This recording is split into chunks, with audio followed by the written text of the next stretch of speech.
కాళేశ్వరంలో జరిగిన అవినీతిపై సీబీఐతో దర్యాప్తు చేయాలని బీజేపీ గతంలో చాలాసార్లు డిమాండ్ చేసిందన్నారు సీఎం రేవంత్ రెడ్డి. దాన్ని దృష్టిలో పెట్టుకుని తాము సీబీఐకి అప్పగించామన్నారు.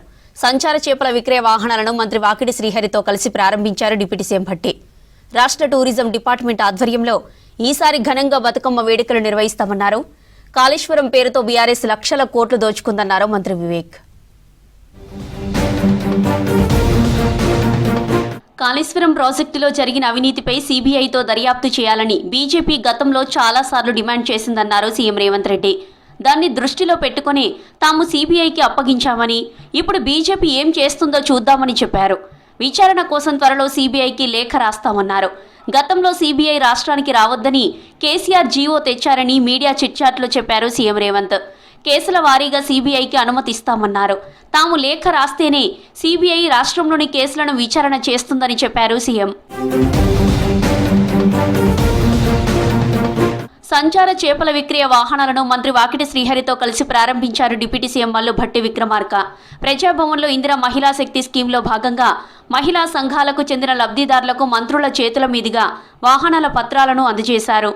రాష్ట్ర వ్యాప్తంగా 122 కోట్ల రూపాయలతో విడుదల చేసేటువంటి చేపలు కానీ, రొయ్యలు కానీ 46,000 చెరువుల్లో వదిలేటువంటి ఈ చేపల ఉత్పత్తికి సంబంధించి భవిష్యత్తులో మహిళా సంఘాలకి ఈ కార్యక్రమాన్ని కూడా ఒప్పగిస్తామని. తెలంగాణ పర్యాటక రంగాన్ని అంతర్జాతీయ స్థాయికి తీసుకెళ్లే ప్రయత్నం చేస్తున్నామన్నారు మంత్రి జూపల్లి కృష్ణారావు. అంతర్జాతీయ పర్యాటకులను రాష్ట్రానికి రప్పించేందుకు బతుకమ్మ పండుగ ప్రచారం, టూరిజం పాలసీ ఉంటుందన్నారు.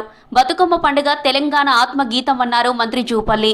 తెలంగాణ సంస్కృతి సాంప్రదాయాలు ఉట్టిపడేలా ఈసారి బతుకమ్మ పండుగ నిర్వహిస్తామన్నారు.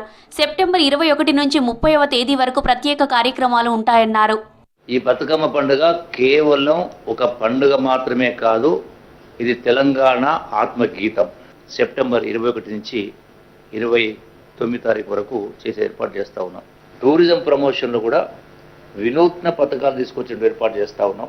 పూలతో పూజించే ఒకే ఒక పండుగ బతుకమ్మ అన్నారు మంత్రి కొండా సురేఖ. రాష్ట్ర టూరిజం డిపార్ట్మెంట్ ఆధ్వర్యంలో ఈసారి ఘనంగా బతుకమ్మ వేడుకలు నిర్వహిస్తామన్నారు. ఒక ఆలోచనతోటి ఒక షెడ్యూల్ రూపొందించుకొని ఆ షెడ్యూల్లో మహిళలందరినీ కూడా ఇన్వాల్వ్ చేసి, మహిళా సంఘాలను కూడా ఇన్వాల్వ్ చేసి, మహిళా ఆర్గనైజేషన్స్ను కూడా ఇన్వాల్వ్ చేసి, అదేవిధంగా టూరిజం డిపార్ట్మెంట్ ఆధ్వర్యంలో ఈ యొక్క కార్యక్రమాన్ని చేపట్టడం చాలా హ్యాపీగా ఉంది. పూలతో పాటు చెరువులను కూడా పూజించుకునే గొప్ప పండుగ బతుకమ్మ అన్నారు మంత్రి సీతక్క. మనం ఎంత ఎత్తు ఎదిగినా మన పూర్వీకుల ఆచారాలను కొనసాగించాలని పిలుపునిచ్చారు. ఇది పూల పండుగ. పూలను పూజించడంతో పాటు పూల ద్వారా చెరువులను కూడా పూజించుకునేటువంటి పండుగ. కాబట్టి చెరువులను శుద్ధి చేసుకోవడం, చెరువులను పూజించుకోవడం, చెరువు కట్టల మీద ఆటపాటల సంబరాలు ఎంతో అంబరాన్ని అంటేటువంటి సంబరాలు. కాళేశ్వరం పేరుతో బీఆర్ఎస్ 1,00,000 కోట్లు దోచుకుందన్నారు మైనింగ్, కార్మిక, ఉపాధి శాఖల మంత్రి వివేక్ వెంకటస్వామి. అర్హులందరికీ రేషన్ కార్డులు, ఇండ్లు ఇస్తామన్నారు. హైదరాబాద్ జూబ్లీ హిల్స్లోని రెహమత్ నగర్ డివిజన్లో పలు అభివృద్ధి కార్యక్రమాలకు శంకుస్థాపనలు చేశారు మంత్రి వివేక్. జూబ్లీ హిల్స్లోని పేదలందరికీ త్వరలోనే ఇందిరమ్మ ఇండ్ల నిర్మాణానికి శ్రీకారం చుడతామన్నారు. కృష్ణానగర్ కల్వట్టు సమస్యను పరిష్కరిస్తామన్నారు. సెగ్మెంట్లోని ఫేక్ ఓట్లను తొలగించే బాధ్యత కాంగ్రెస్ నేతలు తీసుకోవాలన్నారు మంత్రి వివేక్ వెంకటస్వామి. కాళేశ్వరం ప్రాజెక్టులో 1,00,000 కోట్ల రూపాయలు దోచుకున్నారు టీఆర్ఎస్ ప్రభుత్వం. అదే 1,00,000 రూపాయలు మనకు ఉండుంటే మన అందరికి ఇల్లులు వస్తుండే కదమ్మా. ఇక్కడ 100 ఎకరాలు ఫామ్ హౌస్ కట్టుకున్నారు కేసీఆర్ బిడ్డ, కొడుకు అందరూ. అవునా కదా? అల్లుడు కూడా. ఫేక్ ఓటర్లు చాలా మంది ఉన్నారు. మీరందరూ కూడా మీ వార్డులలో ఆ లిస్టు తీసుకొని ఎవరెవరు ఫేక్ ఉన్నారు, ఎవరెవరు ఫేక్ ఓటర్లు ఎవరున్నారు వీళ్ళందరినీ కూడా తొలగించే అవసరం ఉన్నది. ప్రజలకు మరింత మెరుగైన పారదర్శక సేవలు అందించేందుకు revenue, stamp and registration survey విభాగాలను అనుసంధానం చేసేలా సాఫ్ట్వేర్ను రూపొందిస్తున్నామని మంత్రి పొంగులేటి శ్రీనివాసరెడ్డి చెప్పారు. రిజిస్ట్రేషన్లకు సర్వే మ్యాప్ను జత చేయాలని భూభారతి చట్టంలో ఉందని, దీనిని దృష్టిలో పెట్టుకుని Bhubharati portal survey map link చేసేలా భవిష్యత్తు అవసరాలను దృష్టిలో పెట్టుకుని సాఫ్ట్వేర్ను అభివృద్ధి చేస్తున్నామన్నారు. సచివాలయంలో revenue, stamps and registration survey విభాగం, ఎన్ఐసి అధికారులతో సమావేశం నిర్వహించారు మంత్రి పొంగులేటి.